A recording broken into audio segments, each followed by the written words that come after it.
Selamat datang di channel YouTube saya, di mana dalam konten kali ini kita akan mencoba untuk memberikan analisis dan sebuah insight dari sudut pandang ekonomi, sosial, dan hukum tentang kasus pemalsuan uang yang ditemukan di salah satu perguruan tinggi negeri di Kota Makassar. Buat teman-teman yang baru saja menemukan channel YouTube ini, bantu subscribe dan ikuti terus konten-konten saya yang banyak berkaitan dengan personal branding, pengembangan diri, serta isu terkini yang relevan dengan kegiatan perekonomian. Semoga konten nanti ini bisa menjadi sebuah insight untuk kita semua. Seperti apa sih pembahasannya? Yuk kita bahas lebih dalam lagi. Kasus pemalsuan uang yang terungkap di Universitas Islam Negeri Alauddin Makassar menjadi salah satu kasus yang tidak hanya mencoreng dunia pendidikan, tetapi juga menimbulkan dampak signifikan terhadap masyarakat dari perspektif sosial, ekonomi, dan hukum. Fenomena ini menunjukkan kelemahan dalam pengawasan keuangan nasional, sekaligus tantangan besar bagi penegakan hukum untuk mengatasi kejahatan yang merusak kepercayaan publik terhadap sistem moneter. Dari perspektif sosial, pemalsuan uang menciptakan keresahan di masyarakat. Uang palsu yang beredar dapat merugikan individu atau pelaku usaha kecil yang tanpa sadar menerima dalam transaksi. Hal ini berpotensi mengurangi kepercayaan masyarakat terhadap uang tunai sebagai alat tukar. Kepercayaan yang menurun ini dapat mempengaruhi pola konsumsi, terutama di sektor informal yang lebih bergantung pada transaksi tunai.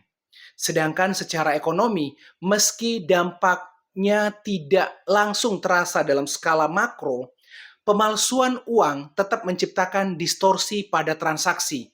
Pelaku usaha, khususnya UMKM, menjadi pihak yang rentan dirugikan. Uang palsu yang tidak dapat ditukar dengan uang asli mempengaruhi likuiditas mereka sehingga dapat mengganggu kelangsungan bisnis. Dari sudut pandang hukum, kasus ini mencerminkan tantangan besar dalam penegakan undang-undang terkait pemalsuan uang yang diatur dalam Pasal 244 dan Pasal 245 Kitab Undang-Undang Hukum Pidana. Dalam hal ini, sanksi berat telah ditetapkan, yaitu pidana penjara hingga 15 tahun. Namun, pelaku pemalsuan sering memanfaatkan kelemahan dalam sistem deteksi dan pengawasan untuk melancarkan aksinya. Kasus di UIN Makassar juga menyoroti perlunya edukasi kepada masyarakat, khususnya mahasiswa, untuk memahami dampak serius dari keterlibatan dalam aktivitas ilegal seperti ini. Hukuman tidak hanya ditujukan untuk memberikan efek jera, tetapi juga untuk menegakkan keadilan bagi masyarakat yang menjadi korban. Untuk mengatasi masalah pemalsuan uang, pemerintah perlu mengambil langkah strategis yang komprehensif, di mana langkah ini bisa melalui peningkatan fitur keamanan uang. Pemerintah harus terus memperbaharui teknologi dan desain uang kertas dengan menambahkan fitur keamanan canggih seperti elemen ultraviolet, benang pengaman, tinta yang bisa berubah warna, dan elemen transparan. Inovasi ini dapat mempersulit upaya pemalsuan. Nah, yang berikutnya adalah penggunaan bahan uang yang sulit dipalsukan. Penggunaan bahan uang seperti polimer yang memiliki ketahanan tinggi dan fitur keamanan tambahan bisa menjadi salah satu solusi. Meskipun biaya awalnya lebih tinggi, investasi ini dapat memberikan manfaat jangka panjang dalam mengurangi pemalsuan. Sekedar informasi saja, sebenarnya bahan uang polimer ini terbuat dari bahan plastik sintesis, khususnya yang lebih tahan lama dan sulit dipalsukan. Kelebihan uang polimer ini meliputi yang pertama itu adalah tahan lama, lebih tahan terhadap air, kotoran, dan sobekan dibanding uang kertas biasa. Yang kedua, fitur keamanan yang tinggi. Dapat dilengkapi dengan elemen transparan, hologram, dan fitur keamanan lainnya yang sulit dipalsukan. Kemudian yang ketiga adalah ramah lingkungan. Meskipun berbahan plastik, polimer ini dapat didaur ulang. Namun uang polimer ada kekurangannya, seperti biaya produksi tinggi sehingga memerlukan investasi awal yang besar untuk teknologi cetak dan bahan. Itu yang pertama. Dan yang kedua, uang dengan bahan polimer sulit dilipat, lebih kaku dibanding dengan uang kertas biasa. Indonesia sendiri pernah menggunakan uang berbahan polimer pada pecahan 50.000, edisi tahun 1993, dan pecahan 100.000 pada 1 November 1999. Namun penggunaannya dihentikan karena tingginya biaya produksi dan belum siapnya infrastruktur untuk mendukung distribusi uang berbahan ini. Yang berikutnya, hal yang harus dilakukan oleh pemerintah agar uang tidak mudah dipalsukan adalah melakukan edukasi kepada masyarakat tentang cara mengenali uang asli dan melaporkan uang palsu adalah langkah yang sudah benar dan penting.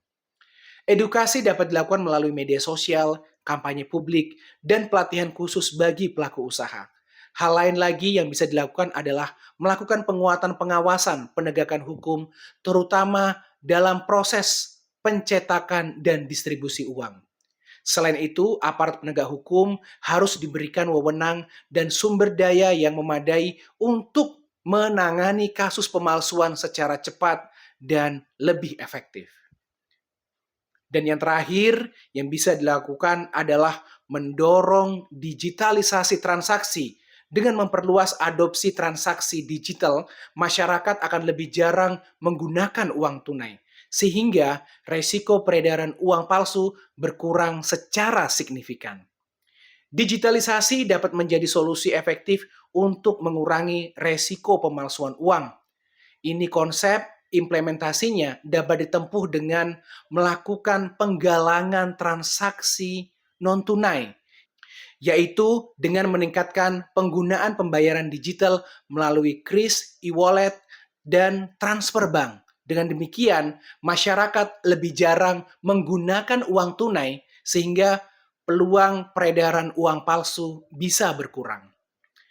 Yang berikutnya yaitu menggunakan teknologi blockchain untuk mencatat dan memverifikasi setiap transaksi keuangan sehingga transparansi meningkat dan pemalsuan dapat diminimalkan. Dan seperti biasa, sekali lagi, harus diperkuat lagi kegiatan edukasi masyarakat tentang keuntungan dan keamanan transaksi digital untuk mendorong adopsi teknologi ini.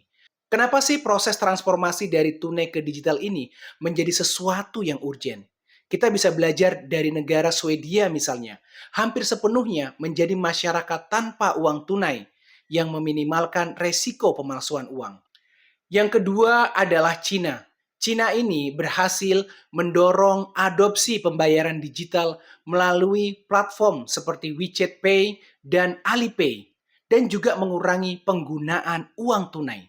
Kesimpulan kasus pemalsuan uang di Makassar merupakan alarm bagi Indonesia untuk memperkuat sistem keuangan dan moneter, sekaligus menegakkan hukum secara konsisten dengan mengintegrasikan teknologi canggih, pengawasan yang ketat, dan edukasi publik. Indonesia dapat meningkatkan kepercayaan masyarakat terhadap rupiah sekaligus menjaga stabilitas sosial ekonomi.